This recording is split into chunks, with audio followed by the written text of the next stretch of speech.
eram palavras de pouco uso.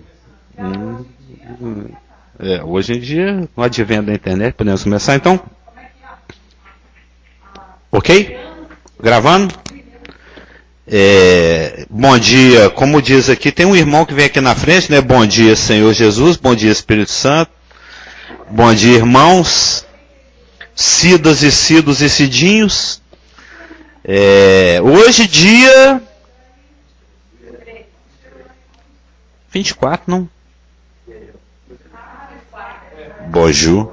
Hoje, dia 24 de novembro de 2013, estamos estudando o pequeno livreto do Senhor Ciro, também conhecido por Scofield. E hoje nós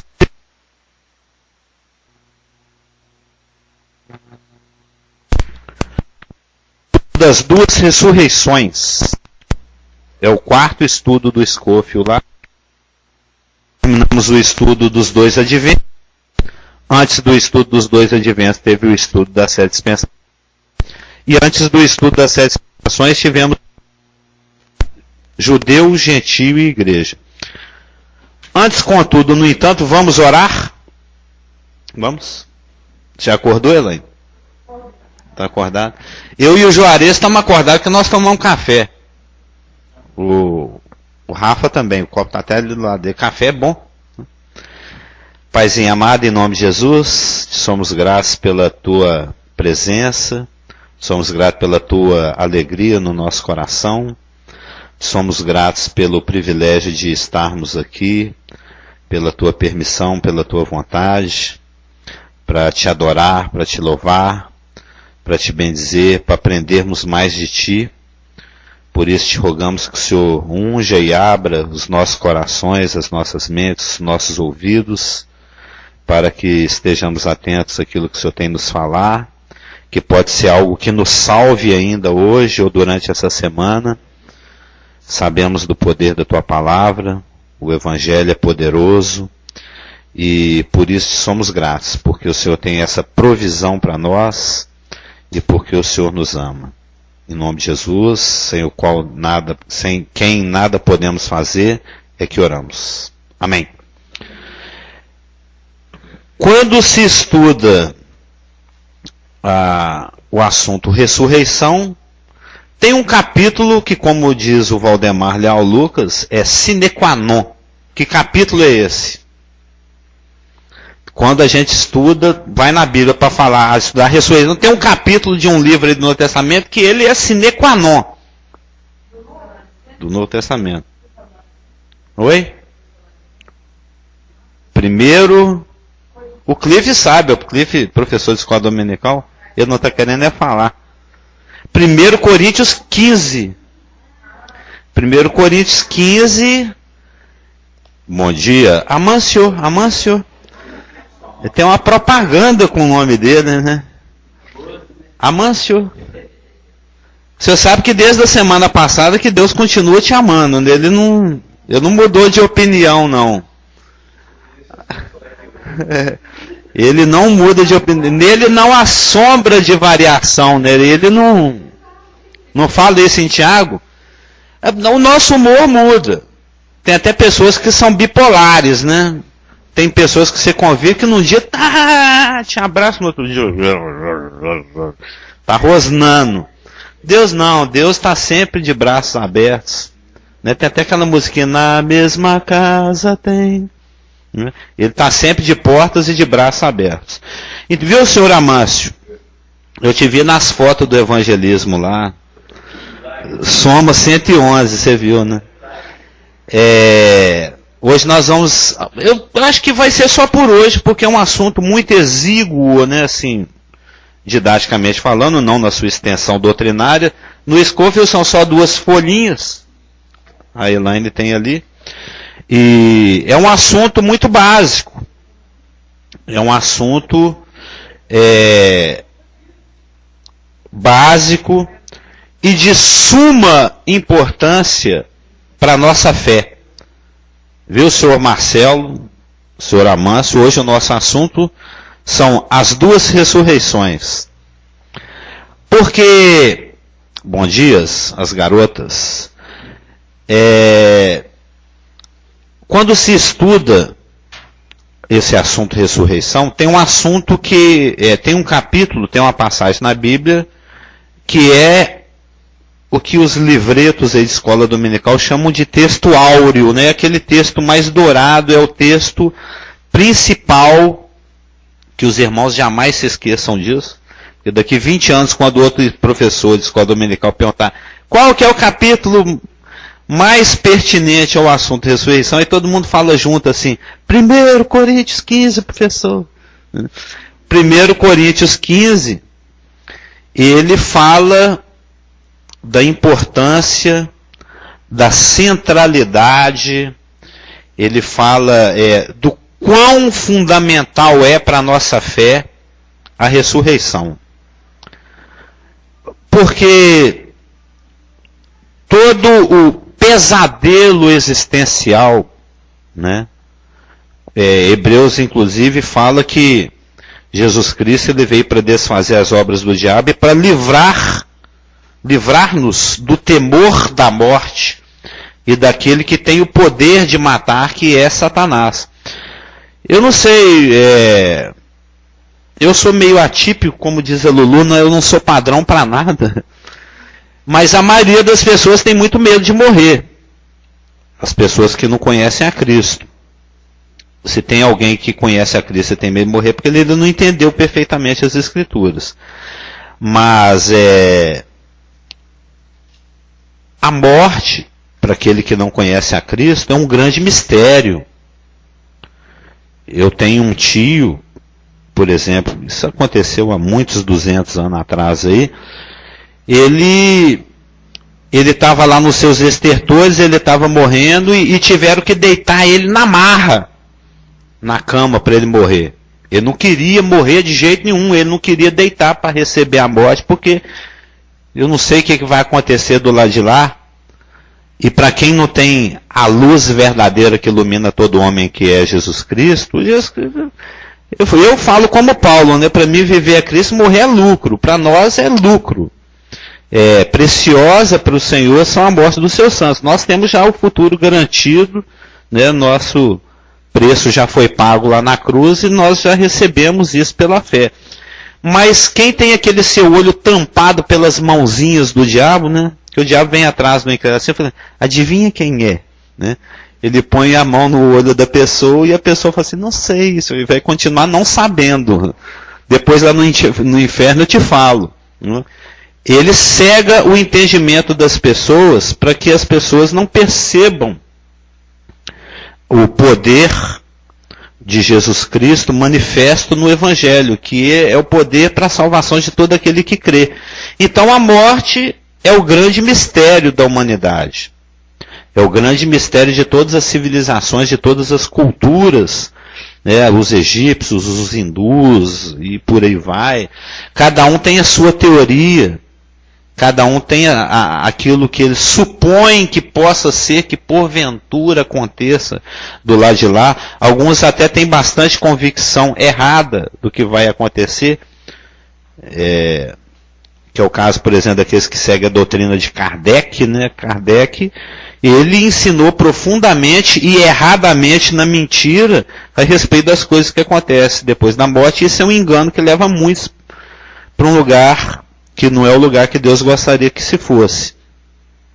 Mas nós temos essa segurança pela fé em cima da morte e da ressurreição de Jesus Cristo. Então a ressurreição não é pouca coisa. Toda a nossa problemática, para citar o Dadá Maravilha, né? Toda a nossa problemática começou exatamente lá no Éden, por ocasião da desobediência do primeiro casal de morder a fruta que não era para ser mordida.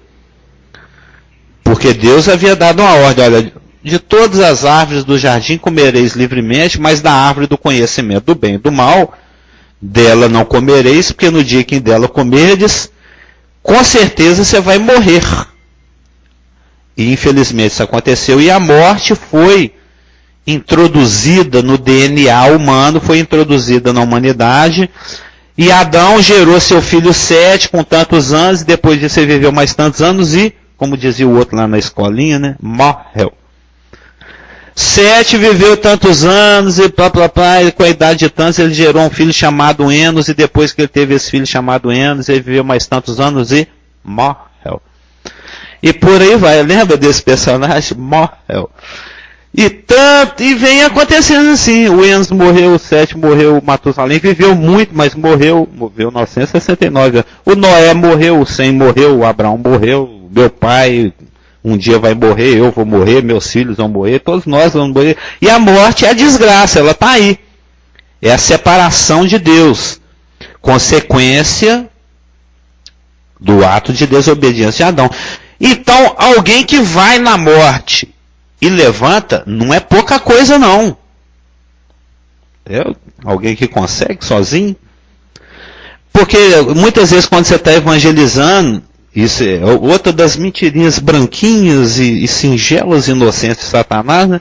Que coloca nas cabeças das pessoas. Às vezes você está evangelizando e fala, mas ninguém nunca voltou de lá para falar, não. Não tem alguém sim que teve lá e voltou para falar. Que é Jesus Cristo. Vocês já ouviram essa? Às vezes você está falando a respeito da vida eterna, do que vai acontecer, e as pessoas dizem, eu não vou acreditar no você não, porque isso eu já ouvi várias vezes no Evangelho. Ninguém voltou de lá para falar o que acontece, não. Então, você está, exatamente esse é o assunto de 1 Coríntios, você está neutralizando o assunto de Coríntios.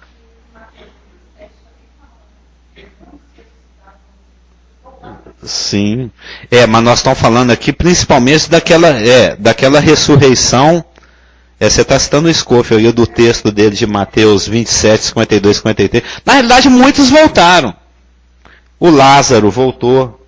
Esses muitos santos aqui que ressuscitaram, que faz parte da tipologia, né, lá das festas, conforme previsto lá no livro de Levítico, é o primeiro molho movido diante do sumo sacerdote, né, Cristo sendo a primícia. O texto de Mateus 27, 52, 53 você citou.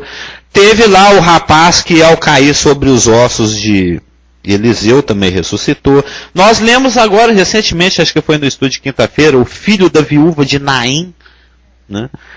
A Talita, a outra garota lá que o Elias ressuscitou. O Elias ou o Eliseu ressuscitou alguém, agora não me lembro se foi o Elias, se foi o Eliseu, o Pedro também. Então tiveram alguns realmente que voltaram para contar como é que é do lado de lá.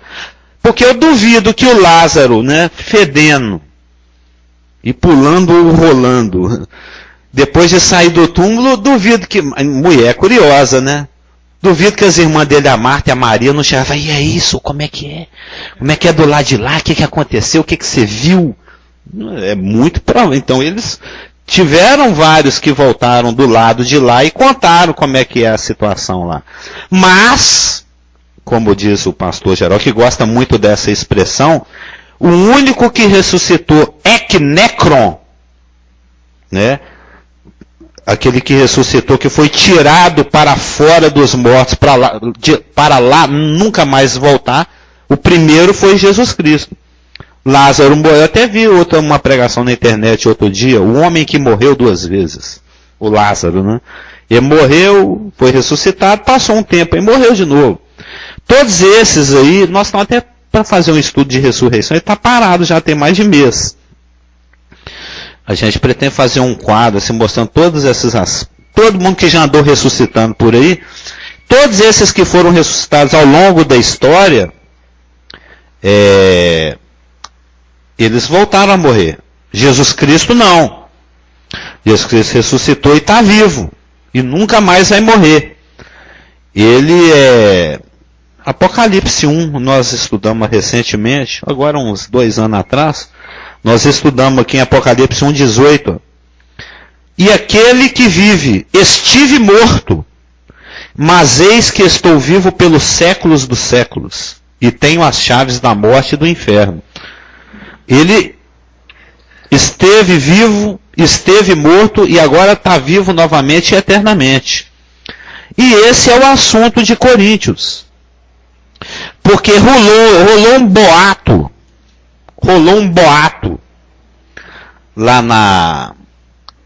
na região da cidade de Corinto, na cidade de Corinto, nas igrejas da cidade de Corinto, porque a coisa funcionava da seguinte forma: o Senhor Jesus Cristo falou que sobre ele mesmo ele edificaria a igreja e as portas do inferno não prevaleceriam contra a igreja.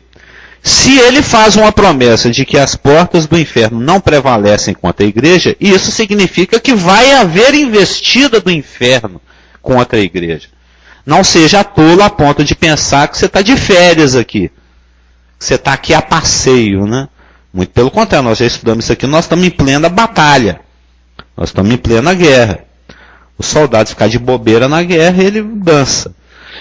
E Paulo, ele ia avançando, conforme o Espírito Santo ia orientando e determinando, e ele ia plantando igrejas.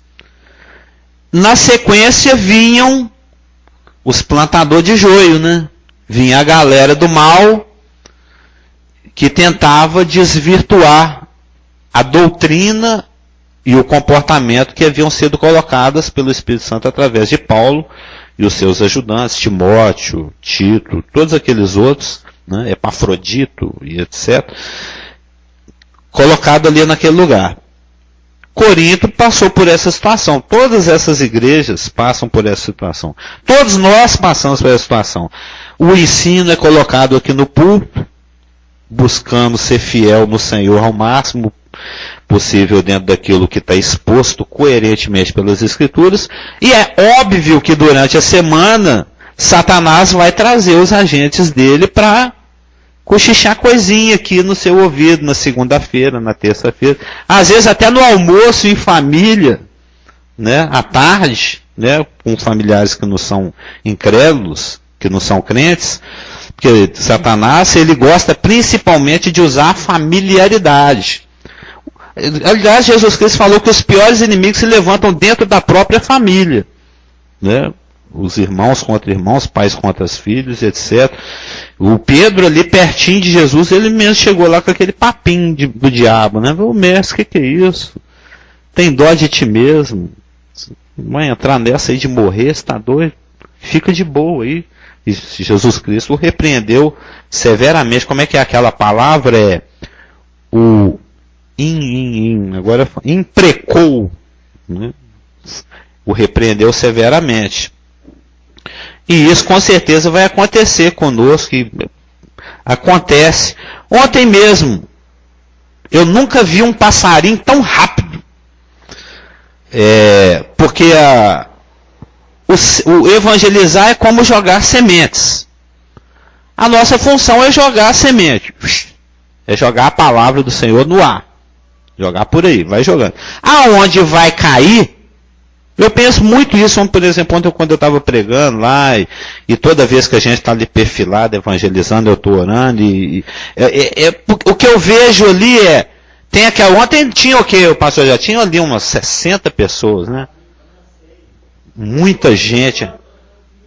Você viu ali aquela pancada de gente assim ao redor, e eu ali orando e olhando, falando, aqui tem terra boa, aqui tem lugar espinhoso, aqui tem lugar com pedregulho, aqui tem... Porque Deus, ele é fantástico, ele é lindo, ele é maravilhoso. O Carlos Augusto vai dar um beijo na bochecha direita, pode ser a direita, e eu na esquerda. Assim que a gente chegar lá no céu, nós vamos correr e agarrar Jesus. Vou fazer igual eu faço com o seu amante, vou dar aquele beijo na bochecha de Jesus, assim, bem instalado. Porque ele é fantástico, ele trabalha com cada coração, com cada ser humano que está no planeta nesse momento, ele está trabalhando em cada coração individualmente, e sempre no sentido de trazer para a luz, de trazer para a verdade, de trazer para a bênção, de trazer para o melhor. Ele tem o melhor para cada um. E ele sabe que resposta que aquilo que está sendo feito sem palavras ou com palavras ali, que efeito isso vai fazer em cada coração. E ontem os passarinhos eu nunca vi agir tão rápido. Queria fazer a seguinte pergunta esquisita, né? Não. Muito estranha. É o seguinte, porque você fala um lance assim de dar o beijo na bochecha de Deus, isso De Jesus no meu Cristo. íntimo, né? Rola, né? Porque às vezes você fala assim, quando a gente chegar lá vai ter churrascão, vai ter vinho. Não, isso é no milênio. Não, tá. Aí, mas nisso a gente tá lá com ele, né? Aí eu fico Lá em cima deve ter uma ambrosia, né? Eu fico viajando na maionese assim, será que Deus vai deixar ser assediado? Tipo assim, chegar, dar um abração e aí você... É óbvio. Mas ele vai deixar? Não é que vai deixar. Ele anseia por esse dia. O que a gente lê na Bíblia, quando você lê aquela coisa escrita lá, fala que os anjos tampam a cara dele, tampa isso, não sei o quê. Mas lá é outra situação. Aí quando você tiver lá que tem o Deus Pai, Deus Espírito Santo, Deus e Jesus Cristo, né? Aí tipo assim, tô a fim de chegar nele lá, e aí tal. Assim, vai ter outra perspectiva. Eu vou dirigir a pergunta para outra pessoa. Ô Cida, você deixa ele dar beijinho em você, tal, fazer um cafuné? Você deixa? Por que você deixa? Então, nós somos quem? Que noivo é essa que não pode dar uma bitoca no noivo? Não pode ter uma aproximação. E isso é o que Deus mais anseia. É a comunhão. Eu já falei isso aqui 1000 vezes. Não, óbvio que sim. O ser humano é o xodó de Deus. Deus tem um apreço muito grande.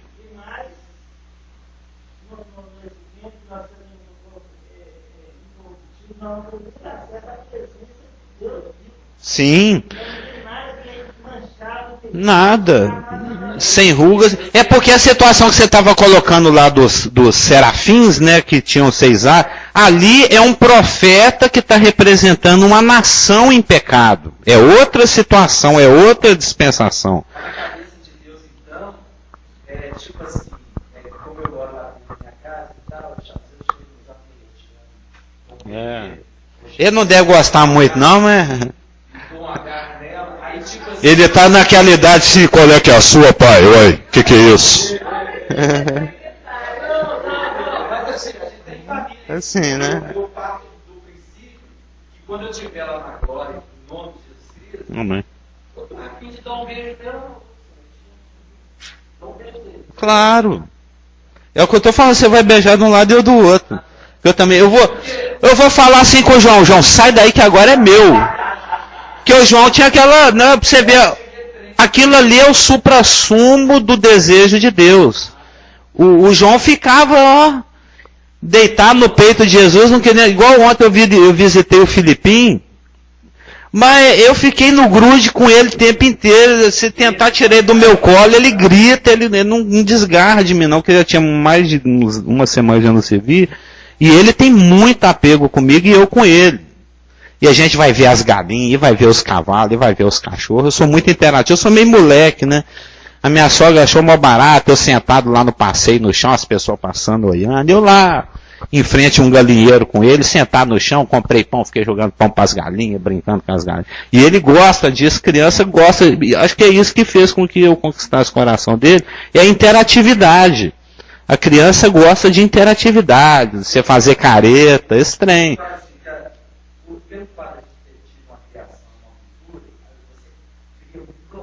Sim. Não, mas tudo isso vai ser iluminado com um novo entendimento, porque essa questão de cultura realmente é muito séria e relativa. Né? Tem povos lá. A Márcia mesmo, ela teve convívio com isso. Né? Você vê que quando ela vem aqui na festa, aqui olha no oi dela. Né? Ela teve em culturas, ela me falou o porquê, que ela teve em outras culturas, acho que na África, em que as pessoas conversam assim com a cabeça olhando para o chão, porque eles têm uma noção de relativismo social muito grande, tipo, se você é uma autoridade, eu não tenho, ou é alguém que está em eminência de alguma forma, eu não tenho o direito de te olhar, não. E isso a incomodava. Porque a pessoa se coloca, né, as pessoas que ela conviveu lá, se colocava numa posição de inferioridade. Eu sou só uma pessoa pobre aqui do povo, com a cor diferente da sua, eu não posso olhar para você. Isso é muito relativo. Na Índia é outra história, na China, nas culturas americanas, mas isso tudo vai... O outro grande barato lá da eternidade vai ser de todas as tribos, línguas e raças, né? Como canta o outro lá, né? De todas as tribos, línguas e raças, todos irão. Já pensou que barato? O Cliff já experimentou isso, às vezes a gente vê só nos filminhos, porque eu nunca tive lá nas conferências, mas deve ser o maior barato, sueco, finlandês, norte-americano, brasileiro com pandeiro na mão, aquela galera lá, quando reúne a turma do mundo inteiro nas conferências, deve ser o maior barato. Ali você já está tendo uma antevisão de como é que vai ser no céu. E lá não somente é uma questão de culturas muito diferentes, representadas, formando um mesmo corpo, isso é muito doido, uma mesma unidade pelo Espírito em Cristo, mas não é só de todos os lugares do mundo, não, de vários séculos diferentes. Pensou gente que raciocinava e vivia e pensava de um jeito, lá no Oriente do século I e outro lá do Ocidente do século I. Misturado com um do século XV, com um esquimó do século XVIII, com um africano do século XV, com um brasileiro do século XXI, que é essa safadeza toda que a gente tem na cara, né? Então vai ser uma coisa assim, vai ser uma experiência, eu fico ansioso que chega logo. Pô, eu gosto muito de convívio social, de interatividade. Eu gosto de festa, eu gosto de reuniões, eu gosto de igreja, eu gosto de estar com a minha turma lá, minha meninada no restaurante, todo mundo rindo, batendo foto e falando de tudo. Isso é muito gostoso. E lá no céu isso vai ser ampliado ao máximo. Além de ter a centralidade da pessoa de Jesus Cristo lá, porque ele é o astro principal, né, do evento, e nós do ladinho. E ali, isso aí, Brabrá é o Abraão, que eu já estou chamando o Juarez de Juju, né? O Juarez é o Juju. Ele é meu mano, eu posso, né? Eu chamo meu irmão de Beto, meu irmão me chama de Magrelo, já vai, né? A gente é irmão mesmo, não é? Pode chamar de Juju. E já pensou você papeando com Abraão, com Davi, aquela galera toda, de tudo quanto é época, de tudo quanto é país, esse é o grande propósito de Deus para o homem, é ter comunhão com o homem. É o João ali encostadinho no peito dele, ele. Eu penso que um dos momentos mais aprazíveis para o Senhor, que é uma passagem que eu gosto muito, que foi a passagem através da qual eu nasci de novo, que é aquela passagem de Lucas, onde o Senhor está com 2 discípulos a caminho de Emaús. O prazer dele, máximo, ficar explicando a Bíblia. Pensou? Ele ali conversando, os 2 andando, os pés empoeirando, que não era asfaltado naquela época, e o Cleófas e o outro que não é citado o nome ali papeando, e ele ali ressurreto, né? A caminho daquele corpo que ele é apresentado em Apocalipse 1, né? 40 dias depois, e agora com toda a liberdade para poder ter acesso àqueles aos quais ele comprou. Tem uma passagem, acho que é em Isaías 53, que fala que a grande motivação de Jesus Cristo, e o capítulo 53 de Isaías, é um capítulo negro, é um capítulo pesado, é um capítulo que fala dos sofrimentos do Messias, é um capítulo que fala de tudo aquilo que ele teve que suportar, né? Humilhado, homem de dores, mas a grande motivação para ele ter se submetido a tudo que ele passou, e não é só físico não, espiritualmente também, a separação do Pai. Está no versículo 11, ó, Isaías 53, 11, só para concluir o raciocínio. Ele verá o fruto penoso, o fruto do penoso trabalho de sua alma, e ficará satisfeito. O meu servo, o justo, com o seu conhecimento justificará a muitos, porque as iniquidades deles levará sobre si. Ou seja, o desejo de Jesus Cristo de ganhar um beijo do Carlos Augusto foi tanto que ele foi para a cruz. O desejo da aproximação, o desejo da restauração daquela comunhão que ele tinha com Adão antes que Adão fizesse aquela besteira que ele fez. É um retorno, a palavra redenção é exatamente isso, é trazer de volta. Isso faz parte lá da soteriologia. E a grande motivação dele é ele ter visto o fruto do seu penoso trabalho. Não, vale a pena, eu vou passar um aperreio muito grande, mas só de saber que um dia o Marcelo, né, batendo nos microfones celestiais, lá, o Augusto, o Juju, todos nós lá, a Cida. Cadê a Elaine? Eu ia falar, até a Elaine, que eu gosto de zoar a Elaine. Foi o que o motivou.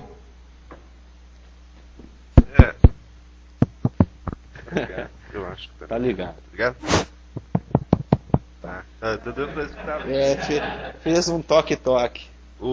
É porque eu achei interessante essa colocação a respeito de Jesus Cristo ressurreto e de fato, como está escrito, apareceu aos rapazes lá em direção a Emaús, as pessoas de formas, em certas partes diz que de modo diferente, né, uma fisionomia diferente, que as pessoas não reconheceram na hora, aí os olhos foram abertos e viram e tal. E é interessante porque eu estava ali lembrando daquela passagem que fala a respeito dos 40 dias pós-ressurreição. Lá de Atos 1. De Atos 1. E fala que ele comeu e bebeu com eles. Eu não fala que atravessou parede, mas isso a gente fala tanto aqui, até na antiga comunidade se falava a respeito. Não, porque quando ele se apresenta aos discípulos, as portas estavam fechadas, né? Então subentende-se isso. E isso já vem, eu estou lembrando aqui, lá das antigas. Né? E eu gosto desse tipo de coisa, mas a colocação que eu estou querendo fazer é a seguinte... Porque ele ainda não tinha sido elevado às alturas. A Assunção não. A Assunção foi no 40º dia post-mortem. Aliás, eu confundo a Assunção com a Ascensão. Eu faço uma confusãozinha, mas tudo bem. É Assunção, né? É Ascensão. É a mesma coisa. Quando ele saiu, foi levando embora. Ele foi lá para os céus e pá. E as nuvens o encobriram. Varões galileus, porque estáis olhando. Porque estáis olhando. Mas uma curiosidade, né? Porque enquanto ele estava ainda para ser elevado às alturas, ele ainda estava num período ainda incompleto, vamos dizer assim. Não, ele já estava glorificado. Porque a impressão que dá é que a gente hoje vê muito essa coisa, a gente se fala muito a respeito do Espírito Santo, que Jesus está lá sentado agora, fisicamente, espiritualmente, e o seu Espírito é que atua, segundo a vontade dele. É o Espírito Santo, né? Que também é chamado Espírito de Cristo. E com relação a esse, quer dizer que Jesus Cristo, se fosse para vir, se ele está lá sentado e quisesse vir pessoalmente e atravessar a parede, ele não teria condição hoje por causa do corpo físico. Não, ele teria condição sim. Porque ele fez isso depois da morte e ressurreição dele. Você está entendendo a colocação? Mais ou menos. Porque ele ficou em 40 dias. Suas perguntas são muito longas, eu fico tentando sintetizar. Porque foram 40 dias, comendo, bebendo e atravessando a parede. Ele morreu, ele ressuscitou, e quando ele ressuscitou, ele já ressuscitou com o corpo final dele. O corpo glorificado. O mesmo corpo que nós teremos por ocasião do arrebatamento. Todos aqueles que já morreram em Cristo vão ser ressuscitados e já vão receber esse corpo semelhante ao dele. E nós, os vivos, vamos sermos revestidos de imortalidade, como consequência também de recebermos esse corpo glorificado semelhante ao dele. Mas após a sua morte e ressurreição, assim que ele saiu do túmulo, e tinha lá até uma garota lá, não sei se era Madalena, ela foi até para tocar em Jesus, falou, não me toca porque eu ainda não subi ao Pai. Mas assim que ele subiu ao Pai, que ele acabou de consumar a consumação da obra consumada, né? Que ali ele estava apresentando o sacrifício, isso oficialmente ao Pai, no templo celestial, do qual o templo terreno é só uma imagem. Aí sim a coisa se oficializou. Aí ele recebeu o corpo glorificado dele. Isso no dia que ele ressuscitou. E esse corpo é o corpo que ele vai ter para toda a eternidade. E que nós teremos um igual.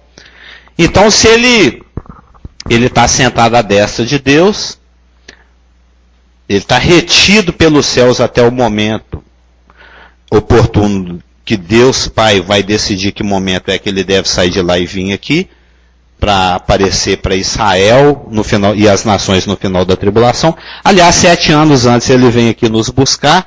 Cristo vem me buscar, lá, lá, lá, lá, para o Santo. Lembra? Isso é da sua época. Né? Quando a Elaine não está aqui, você é suplente. Hein? Quando a Elaine não está aqui, você é suplente. Né? Mas ele agora já tem o seu corpo final. Se ele tiver que aparecer para Paulo lá na prisão, por exemplo, como ele o fez, ele deixou de estar lá no céu, à direita de Deus, por aqueles momentos.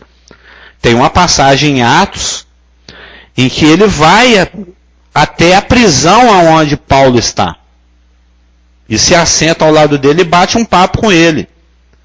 E você crê que ele foi lá e falou assim com o carcereiro, faz favor, abre as portas aí da prisão, porque eu sou um morto ressurreto e gostaria de visitar o prisioneiro incomunicável na prisão marmetina. Não, ele saiu lá do céu, atravessou o que tinha que atravessar e foi lá bater um papo com Paulo e voltou lá para a direita de Deus.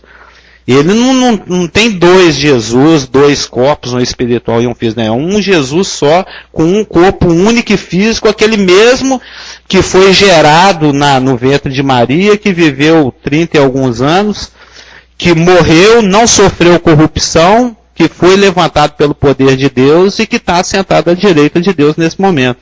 E nós estamos esperando ele vir aqui nos buscar. E aí a gente vai ter um igualzinho dele. Entendeu? Só para você não fazer confusão com essas coisas. Eu não sei se a pergunta vai ser muito pesada, mas vou fazer. Pesado? Quanto pesa um elefante? É o seguinte, Jesus está lá à direita de Deus, certo? Sim, nesse momento é o que a palavra fala que está acontecendo. Então, quando eu leio na Bíblia assim, Deus Pai, Deus Filho, Deus Espírito Santo. Sim. Tá. A palavra de Deus fala assim, quando você estiver reunido 2 ou 3 em meu nome, eu estou lá. Como ele pode estar lá se ele está lá? Ele está lá, ele está aqui, nesse momento, representado por aquele que ele enviou, conforme está ensinado em João 16, exatamente. Mas na verdade ele está lá. Não. A pessoa de Jesus Cristo está sentada à direita de Deus. Ele está mediante lá. Sim, ele, por ser Deus, ele contempla todas as coisas. Ele sabe quantas hemácias estão passando no seu sistema circulatório nesse momento. Sim, mas Mas ele está aqui entre nós, representado por aquele que ele enviou, que é o Espírito Santo, que também é Deus. Quando a gente fala Jesus, você está enxergando Deus? Quando eu estiver lá, eu vou enxergar Jesus e vou enxergar Deus separado ou vou ver uma pessoa só? Eu, particularmente, creio como Clésio, nós vamos ver uma pessoa só. A pessoa de Jesus Cristo.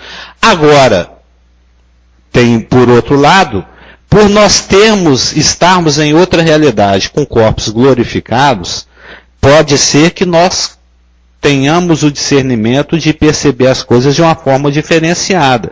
Porque quando nós estudamos Apocalipse lá, os seres que habitam o céu, eles discerniam alguém assentado no trono, um cordeiro como que morto se aproximando dessa pessoa, e o Espírito Santo, na linguagem simbólica das Escrituras, apresentado como 7 chamas diante do trono. Então, eu particularmente creio que nós vamos discernir o mundo espiritual como ele é. Mas na presente condição, antes da glorificação do nosso corpo, só seria possível ver a pessoa de Jesus Cristo, porque ele é o único que se materializou, que tabernaculou, que encarnou. Mas quando Deus quer abrir o entendimento, a percepção visual de alguém, como foi o caso do Eliseu com Geazi, o Eliseu cria que existiam anjos ali ao redor para proteger ele. Ele não estava preocupado com os exércitos dos sírios. Ele não via isso, mas ele tinha essa convicção pela fé, por causa do que Deus havia falado com ele. Como o tutelado dele lá, o aprendiz dele, ficou apavorado, ele fez uma oração pedindo que Deus abrisse os olhos dele para ele ver a realidade espiritual. Aí ele viu os anjos. Nesse momento tem muita entidade espiritual, tanto a nosso favor contra nós aqui nesse momento. Isso é óbvio. Nós começamos hoje esse assunto assim, a respeito da perseguição e da oposição do inferno. Nós estamos full-timecamente cercados pelo mundo espiritual, mas que a gente não vê. Mas nós cremos pela palavra. Se Deus, por algum motivo, quiser abrir os nossos olhos, a gente percebe isso. Mas lá no céu, como nós vamos estar vivendo uma realidade espiritual, desfrutando da totalidade da obra consumada, ainda que Deus seja espírito, e portanto não visível para nós nessa condição atual, ele o será por causa da nossa nova condição glorificada. Então eu creio que nós vamos ver Deus Pai, nós vamos ver Deus Filho, esse com corpo físico, e nós vamos ver o Espírito Santo também. Isso é o que eu creio. E vamos ver os anjos. Senão o céu ia ser um lugar muito vazio, só nós e Jesus. Cadê a anjaiada? Cadê a querubinzaiada? A serafimzaiada? Tipo assim, eu vou estar andando lá no céu e tal, aí eu vou trombar em Deus, vou trombar em Jesus e vou trombar em Espírito Santo. É isso? Se você for mal educado, sim. Não, trombar eu falo, vai dar uma... Tipo isso, não? Você quer dar a paz do Senhor para o Espírito Santo, você dá, não tem problema. Aperta a mão dele. A paz do Senhor aí. Não, ele ali gosta de falar bom dia, Espírito Santo. Ele crê que o Espírito Santo está presente aqui e está. Lá você vai poder apertar a mão mesmo, literalmente. Bom dia, Espírito Santo. Só eu queria reforçar uma coisa que você no início falou algo e depois deu a entender que você estava falando uma coisa diferente. Sim. Não, eu expus duas posições que existem. E no final você falou exatamente o que eu creio que nós cremos. No final você falou que eu creio nisso e isso é o que nós cremos. Você falou que você e Clécio pensam que veria só uma pessoa. E depois você falou que não, que quando nós tivermos um corpo incorruptível, nós vamos ver as 3 pessoas. E eu creio nisso, é bíblico. Não, é porque eu estava falando aqui a respeito de realidade espiritual e realidade física. Corpo físico, lá você só vai ver um, Jesus Cristo. Mas tem as 3 pessoas. Sim. São um independente, apesar de ser um Deus, são 3 pessoas diferentes. O Pai, tem inúmeros versículos, no Velho e no Novo Testamento, falando sobre a destra de Deus. Sim. Quem está sentado à destra de Deus? Então, tem 2 pessoas. E fala daquele que veio aqui com um propósito. No Velho Testamento ele vinha, como Davi falou, e voltava, e tem a promessa de João 16, que Jesus disse, eu não vou deixar vocês órfãos, vou mandar o Consolador. Ele até falou das 2 realidades espirituais, no mesmo versículo, falou, ele está convosco e estará em vós. Exatamente, então, as 3 pessoas, então, um corpo incorruptível, lá na presença de Deus, nós vamos ver as 3 pessoas, que é Deus. Deus, 3 em 1, não é Deus. O Pai, o Filho à destra e o Espírito Santo. Agora, com relação à pergunta do Carlos Augusto, falando que quando nós estamos presentes, 2 ou 3, eu estarei presente, isto é a presença de Deus. Jesus é Deus. Deus Sim. presente. Ele está presente conosco naquele momento. O Espírito Santo, nós fomos selados pelo Espírito Santo, e quando nós estamos 2, 3 reunidos, Deus também está ali, a presença de Deus, ele não quer significar que Jesus saiu de lá e veio aqui. Ele está lá, corpo físico. Mas ele, ao mesmo tempo, está conectado conosco por meio do Espírito Santo, que é a terceira pessoa, que é Deus. Deus presente. O representando. Nessa presença e dispensação, o Espírito Santo especificamente o representa. Exatamente. Então, Quer falar, eu vou enviar o outro. Exatamente, a terceira. Eu sou o primeiro paráclito e eu vou enviar o segundo paráclito. Apesar de que individualmente nós fomos selados pelo Espírito Santo e ele está presente em nós 24 horas por dia, também tem a questão... Para o resto da eternidade? E tem o outro lado, que quando estamos 2, 3 juntos, o Senhor está conosco. É mesmo que o versículo fala que em Gálatas 2:20, que não mais eu vivo, mas Jesus vive em mim. E esse é um grande mistério. Colossenses 1:27. Entendeu? Então Jesus vive em mim. Como Jesus vive em mim? Através da terceira pessoa. Através do Espírito Santo, que o representa. Porque Jesus é Deus. É Deus. O Pai, o Filho e o Espírito Santo. 3 pessoas em mim. Quando o rapaz da dengue bate lá na porta, a prefeitura está batendo na minha porta. Ele tem um crachá da prefeitura. Ele representa a prefeitura. Será que... Agora eu vou jogar pimenta. E ele já veio com um pesado, agora você vem com a pimenta. Agora eu vou jogar uma pimenta. Pode-se concluir, então, que havia alguém acima de Satanás? Porque é uma questão... Não. Eu falo com relação a... Seres criados? Seres criados. Porque se o Espírito Santo... Se a gente for fazer uma retrospectiva, Jesus Cristo foi batizado e recebeu o Espírito Santo para poder realizar as coisas de acordo com a vontade do Deus Altíssimo. Vamos colocar assim, depois a gente clareia, né? Então aí tá, ele está dependente, literalmente dependente do Espírito Santo, que como é homens um judeus ser criado com poder tal para fazer e acontecer. Se a gente for mais atrás, Satanás foi criado e foi-lhe dado todas as coisas e parará pororô, e aí ele teve aquela questão, não, eu sou o cara e eu quero estar e parará pororô e tal. Porque no que vai decorrendo, a impressão que dá então é que se o Espírito Santo não fosse com Deus, ou com Jesus Cristo no seu batismo, o que seria de nós? Aí talvez então Jesus teria que vir agir por si. Você está entendendo? Não. Não.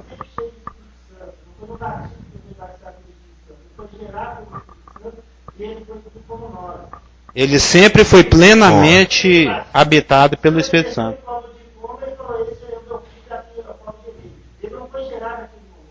Bom, aí vai ter que ter uma explicação mais detalhada. Porque se ele ficou, evidente que ele ficou, aquele período da infância, ficou oculto, porque ele não podia se manifestar, porque não era o momento. Legalmente. E nem era para se mostrar, esse cara aí que é o rei. Aí a parte... Bom... Mas é fato, ele sempre foi cheio e habitado do Espírito Santo desde o ventre da mãe dele, porque tem versículos que falam isso. Essa questão aí do batismo que você está citando, aquilo ali faz parte de um outro aspecto, aquilo ali faz parte do aspecto credenciamento. Credenciamento para o ministério. Inclusive nessa situação as 3 pessoas da Trindade se manifestam, porque o Filho de Deus, Jesus Cristo, sai das águas e simultaneamente uma voz do céu, que é a voz do Deus Pai, fala, esse é meu Filho amado, em quem me comprazo, portanto dando um testemunho a favor daquele que vai iniciar o seu ministério, e a outra pessoa da Trindade, que é o Espírito Santo, na forma visível corpórea de uma pomba, repousa sobre ele, também dando testemunho a favor do ministério que ia se iniciar, ou seja, o testemunho de 2 testemunhas validando um ministério prestes a ser iniciado. Ali não queria dizer que ele estava sendo enchido, ou qualificado, ou batizado. É só um testemunho público. Eu quero saber onde é que está Satanás nisso, porque Satanás era o que era o maior. Tinha uma posição maior. Não, mas Satanás é uma criatura, nós estamos falando de Deus. Não, do Espírito. O Espírito é o quê? Não, o Espírito Santo é Deus. O que é criatura? Não, o que eu estou entendendo que ele está falando é que o Espírito Santo é uma criatura de Deus. Não. Bom, não é de maneira nenhuma. Mas de qualquer O jeito, Espírito Santo se o é tanto Espírito Deus Santo- quanto Jesus Cristo e quanto o Pai. Sempre foram e sempre serão. Então o Espírito Santo poderia se rebelar contra o próprio Deus, não. como Satanás fez? É isso que é a grande questão.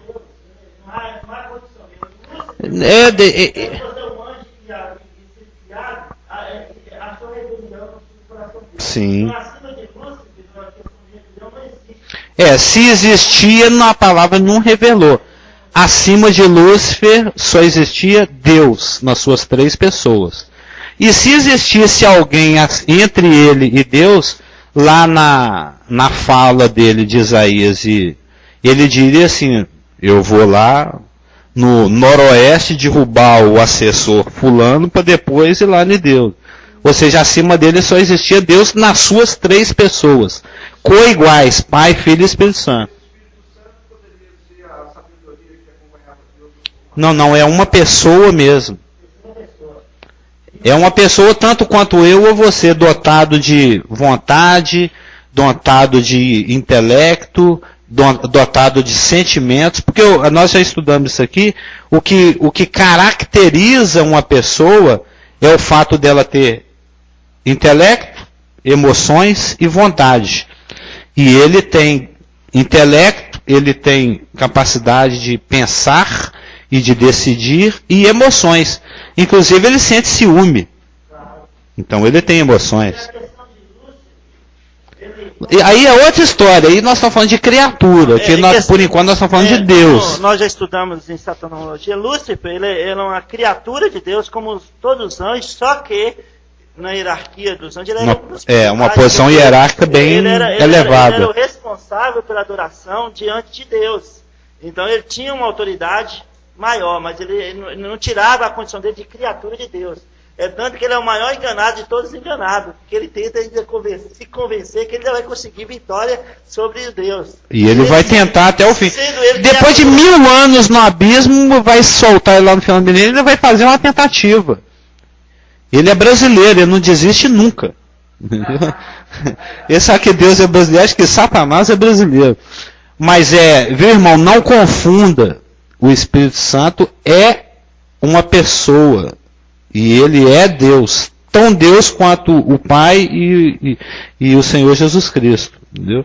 Ele é digno de adoração também, e os três recebem essa adoração. Ele não é criado, e é impossível quando você estuda na teontologia, né, que é um dos ramos da teologia sistemática, quando você estuda o caráter de Deus, né, e tudo que você estuda a respeito do caráter de Deus, você também está fazendo esse estudo, né, Rafioles? A santidade, a justiça, cada um dos aspectos e dos atributos e do caráter de Deus se aplicam igualmente às três pessoas. Então, se é impossível que Deus minta, a palavra fala isso em vários lugares, é impossível que Jesus Cristo minta e é impossível que o Espírito Santo minta. Se é impossível que Deus peque, é impossível que Jesus Cristo peque, é impossível que o Espírito Santo peque. Eles são iguais. Você sabe o que acontece? Tem hora que tem impressão. Você vai muito pela impressão, né? Tem que tomar cuidado.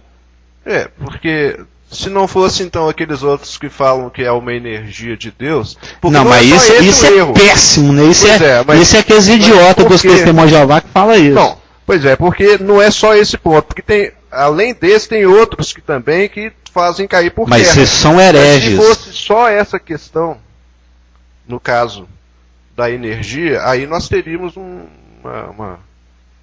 Porque o testemunho de Jeová, ele tem uma visão muito... É aquela história lá de 1 Coríntios, até li essa semana na internet. O problema de se estudar as Escrituras sem ser nascido de novo é que se chega a conclusões erradas. Porque você não tem a presença do escritor em você. Então, para se entender as Escrituras, tem que ser nascido de novo. O Espírito Santo, ele ilumina para ensino a mente de Cristo. Os incrédulos, ele ilumina para convicção. de pecado, de juízo e da justiça, que é o primeiro passo. Aí uma vez que você se deixa convencer pelo Espírito Santo do pecado, do juízo e da justiça e nasce de novo, aí ele passa a te ensinar, a te educar, a te repreender e a te corrigir. Aí sim você tem condições de entender as Escrituras da forma como ele quis dizer. Agora, se você for pegar ensino de pessoas que estudam as Escrituras sem terem o Espírito Santo, você está se expondo a doutrinas de demônios, a doutrinas heréticas, a doutrinas equivocadas, porque elas são fruto de um raciocínio humano ensino da Bíblia, não da Bíblia ensinada pelo Espírito Santo. Vai explodir não, né?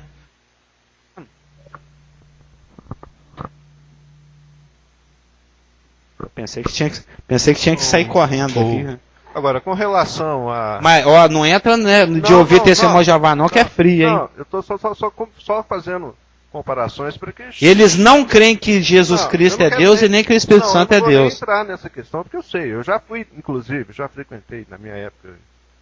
Eu sei. Não vou entrar nessa. Agora, com relação à sua colocação das impressões, todos aqui colocam impressões. Porque fica meio... Às vezes meio estranho, parece que eu coloco as coisas assim de uma forma... Não é, eu coloco como impressão, porque eu acho que todo mundo coloca como impressão. O próprio Carlos Augusto, quando fez a sua colocação, ele fez são impressões que ele tem. Eu não sei porque eu sou meio de uma... Bom, eu não... Sim.